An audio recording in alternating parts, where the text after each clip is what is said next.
Hello and welcome to Bike Talk. Most modern bikes today, they do like to have internal cable routing, as you can see here on this one. It looks good, it gives the bike nicer lines, but at the end of the day it causes problems, basically because you're going to get rattles and vibrations. Not all bikes do it, but there are quite a lot of bikes out there that give you really annoying rattles. Unlike with this bike, it's quite expensive and you want it to be right. You want it to be riding perfectly and you don't want no silly noises coming off it. Creaks, rattles or vibrations. So a lot of the vibrations on this bike I had were not from when I was actually riding it. It was a perfectly comfortable, quiet, smooth ride. This bike is a really, really good bike and I must stress that. However, upon braking, rear brake, there was some kind of oscillation going from the caliper through the frame and it was going back down the cable. And also as a result, all the energy went straight up the seat post and I could feel it going into my backside. Anyway, let me share with you a nice little hack, and it seems to have done the job. If the bike was stationary and I tapped along here, I had a rattle. I could actually hear something inside the frame hitting the carbon. Unlike with most bikes, this is what you'll have. You'll have an outer cable going between your caliper end there and into the frame there, and it will actually stop in the frame about there. And then you have an inner cable like this which will feed through the frame and come out at the other end. So here's the other end, and the cable will feed through there and all the way into your brake lever and housing. Now what I also suspect, inside the frame there's going to be something like this, a small capillary tubing to help as a cable guide. So that will go inside the frame, something like that.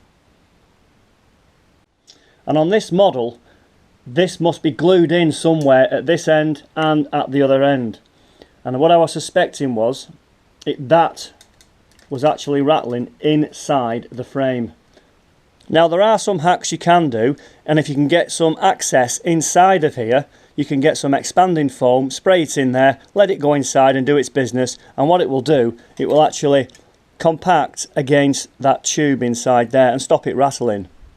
However, on this bike, having taken out all the steerer column and that assembly, there's no access inside that way. And also, where the seat post goes down in there, there's no access that way. It's all blanked off. So, this is my hack. I know I've talked enough about it. It's a common problem on a lot of bikes. What I did, I got the bike and I tilted it at an angle like that. I then undid that clamping screw there, took the cable out and removed this outer. And with some nice thick oil, I then poured oil all the way down inside that tube, which is the cable guide. It did take quite a long time for that to work. The gravity's got to do the work for you as well. I also tried to seal it round there with my mouth and blow and get the oil to go through. So in essence what I was doing, I was getting some oil like this, forcing it inside that capillary, and as you can see it there, it is going down. It takes its time. That was my idea. So then what you end up with is your inner cable literally floating inside a bath of oil, so that can act like a damper.